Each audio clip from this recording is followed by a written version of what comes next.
Hello dear students, myself Dr. Sachin Arjun Gurule, Assistant Professor from Department of Zoology, KTHM College, Nasik.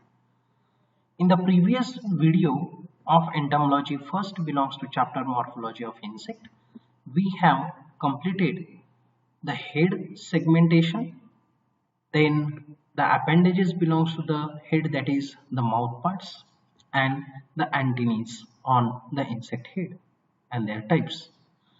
From this lecture, we are going to start the second body division of a generalized insect, that is the thorax.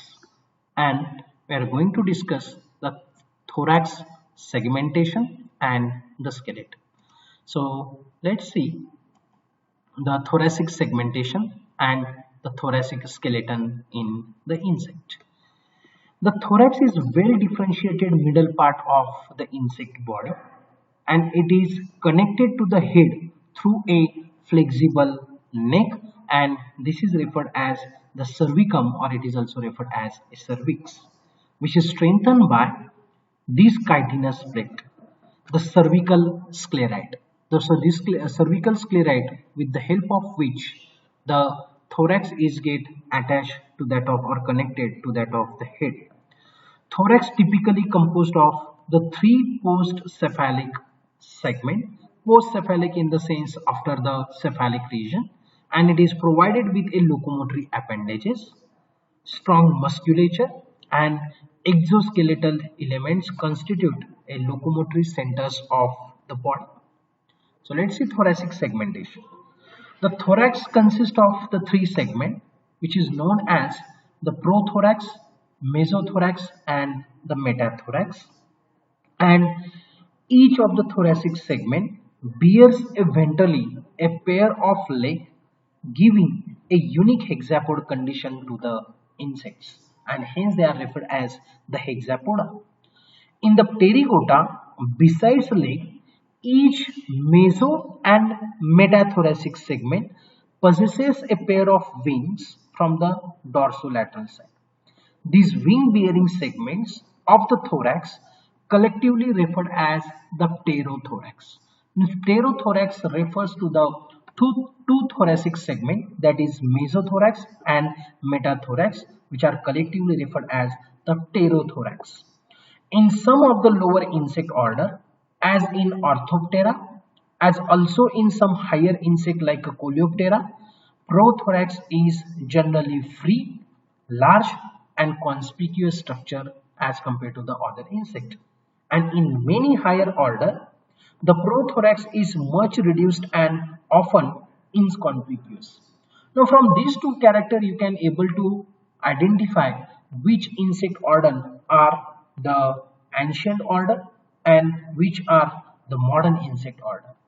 In the ancient insect or the classical order, the prothoracic segment is well developed and usually it is larger, and while in case of the modern and the recent insect, the prothoracic segment is greatly reduced and often is an inconspicuous structure, as can be evident in case of the Lepidoptera and Hymenoptera. The mesothorax and metathorax are usually fused together as a pterothorax and forms a composite unit in the winged insect.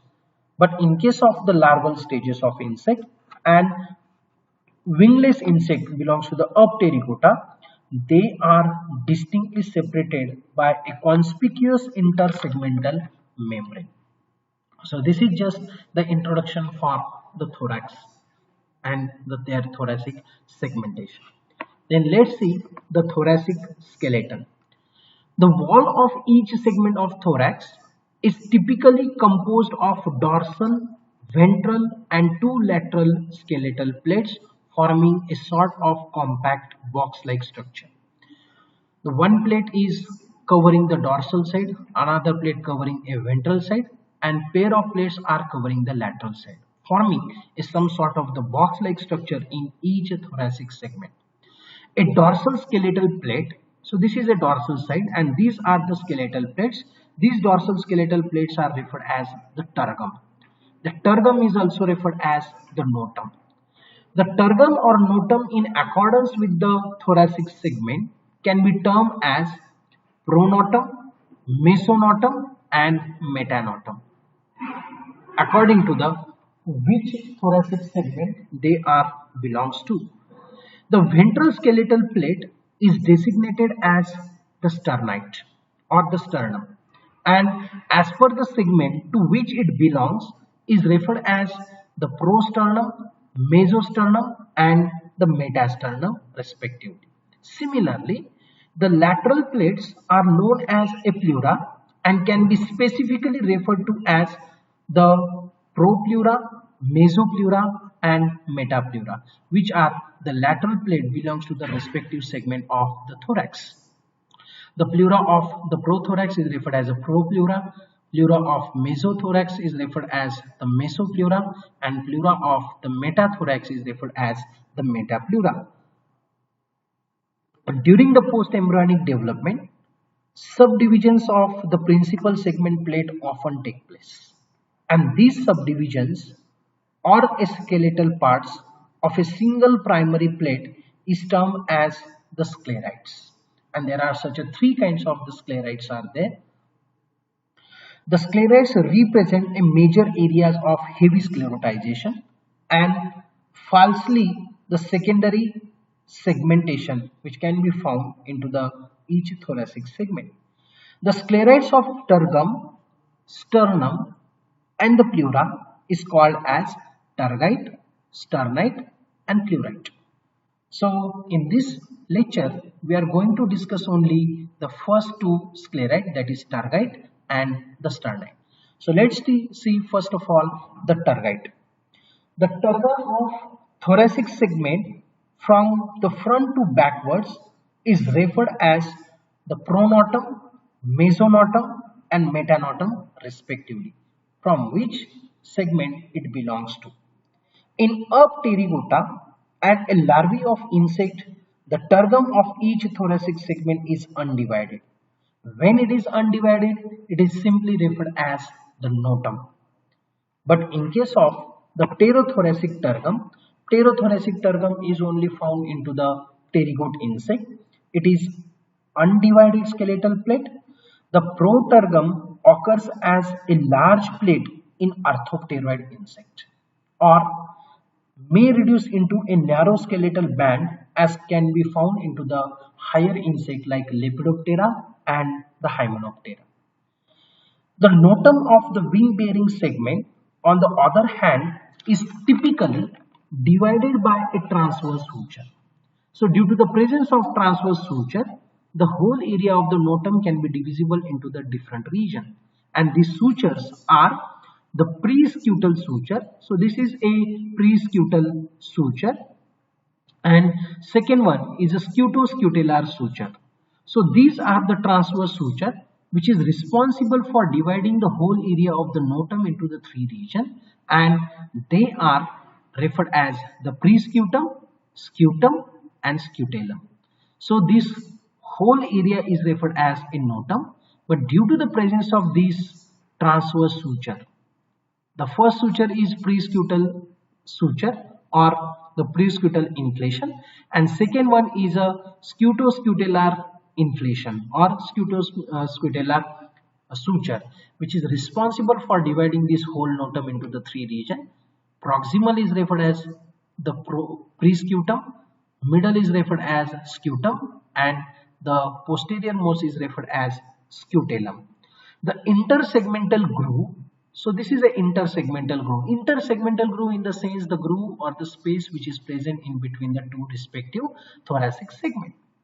This intersegmental groove, the anticostal suture, this is an anticostal suture. This anticostal suture gives a narrow band at the front of notum, and it is referred as the acrotergite. So here you can see the acrotergite. The intersegmental sclerites are closely associated with the posterior sclerite called as the postnotum. So this is a postnotum. On the lateral sides of the pronotum is in a several lepidopteran insect, a lobe-like structure are well developed and these are referred as the patagia. So in this diagram you cannot able to found the patagia, but this is a characteristic feature or lobe-like structure which is only and only present into the pronotum from the lateral side in case of the lepidopteran insect, and that is referred as the patagia. The tergite of each pterothoracic segment are thus 5 in number: prescutum, scutum and scutellum, and which are derived from the tergum actually, while the remaining two, that is the acrotergite and the postnotum, which are intersegmental in origin. So in this way, a single tergite of the thorax has a 5 subdivision. Prescutum, scutum, scutellum belongs to the terga or the tergal origin, and the acrotergite and the postnotum belongs to the intersegmental origin. The scutum is always prominent. The scutum is always prominent and bears a laterally anterior and posterior nodal processes. So this is the anterior nodal process and this is posterior nodal processes, which are located from the either side from the lateral part, and these are the nodal processes where actually the wings are get articulated. So here these are anterior nodal process and this is posterior nodal processes where the base of the wing is get attached in case of the pterothoracic segment. Pterothorax representing only meso and metathorax. So this kind of the structure, that is nodal processes, are absent in a pterygoid insect as there is lack of the wings. Expanded plate are generally present at the base of anticostal region and are called as the phragmata. This gives attachment to the dorsal longitudinal muscles, helping in downstroke movement of the wing. The phragmata are very characteristic of the mesonotum and metanotum and first abdominal tergite. This phragmata is only present at the meso and metanotum is because of wings are only present on the meso and metathoracic segment. So these are the phragmata which are the characteristic for again the pterothoracic segment only, and which is useful for attachment of the dorsal longitudinal muscle, and this dorsal longitudinal muscle helps the wing in a downstroke movement. Now sometimes a distinct sclerite, the postscutellum, is present in mesothorax, which is formed by the fusion of the anticostal and the acrotergite of the mesothorax and become closely associated with the posterior end of the mesothorax. So this is the characteristic of some hymenopteran insect and dipteran insect, and in such cases anticosta and acrotergite of the mesonotum are completely absent. Means there is no intersegmental sclerite known as the anticosta and acrotergite, all being they are absent in such cases, for example hymenoptera and the diptera. So this is about the first sclerite belongs to the thorax, that is tergite. Again I will discuss you. So describe. So this notum, due to the presence of transverse suture, prescutal inflation or the suture and scutoscutellar inflation is divisible into the three: prescutum, scutum and scutellum, which are the tergal in origin, or it is originated from the notum, while there are two intersegmental sclerite, that is acrotergite and the postnotum, which is intersegmental in origin. So this is about the tergite. The next one is a sternite. The prosternum is resembles with that of the sterna of the pterothorax. Means there is no distinction as like of the prothoracic tergum and pterothoracic tergum in case of the insect for the sternites. Means all the sternite belongs to the all segment, has a basic and the same structure. The sternum of any thoracic segment is composed of a segmental plate. This segmental plate is referred as the eusternum, and the frontal intersegmental sclerite is known as the spinosternum. Means this whole sternite is further made up of the eusternum. So this is the part of the eusternum, and this one is referred as the spinosternum. The eusternum is further subdivided into the three sclerite: the presternum, then basisternum and sternalum. As like that of the tergite, the sternite also divisible into the three regions due to the presence of again the transverse suture. And the transverse suture this time is anterior submarginal suture and the sternocostal suture. And due to the presence of this anterior submarginal suture and this is a sternocostal suture, the eusternum is further divisible into the three regions. The first region is referred as the presternum, middle region is referred as the basisternum, and the terminal region is referred as the sternalum. A pair of furcal arm develops from the apophyseal pit of the transverse suture, which separates the basisternum from that of the sternalum. So the furcal arm, that furcal arm you can able to see when we are going to learn the endothorax.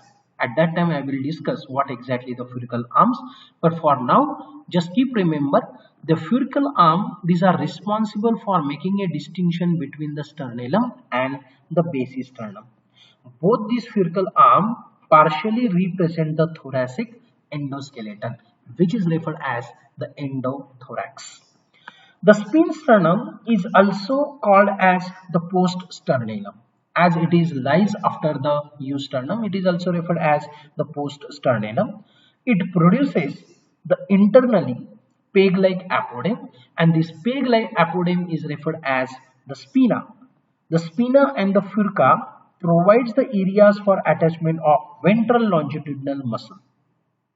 Now, as in case of the tergite, the fragmenta they are giving the space for attachment of dorsal longitudinal muscle, which are responsible for downstroke movement.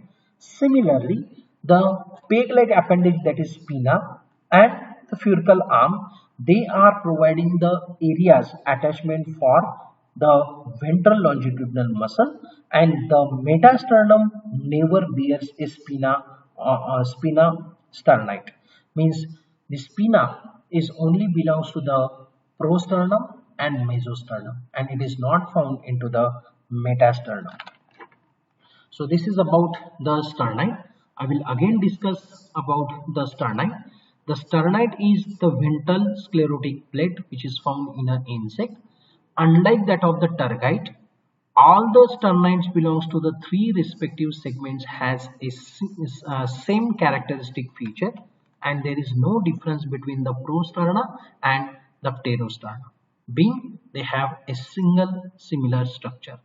Further, this sternite is made up of the two divisions. The first one is a eusternum and second one is referred as the spinosternum. Again, that sternum, eusternum, due to the presence of transverse suture, that is anterior submarginal suture, and second transverse suture is sternocostal suture. The area of eusternum is divisible into the presternum, basisternum and sternalum, and while the spinosternum is the posterior part or the second part of the sternalum, which consists of the peg-like appendage which is known as the spina, and the furcal arms along with this spina is responsible for separating that sternalum from that of the spinosternum, and these are the structure which gives the site of attachment for the muscles belongs to the ventral longitudinal muscle, which is coming from again the wings. So this is about the sternite, and the remaining sclerite, that is fluorite, we will see in a next lecture. So for now, thank you very much.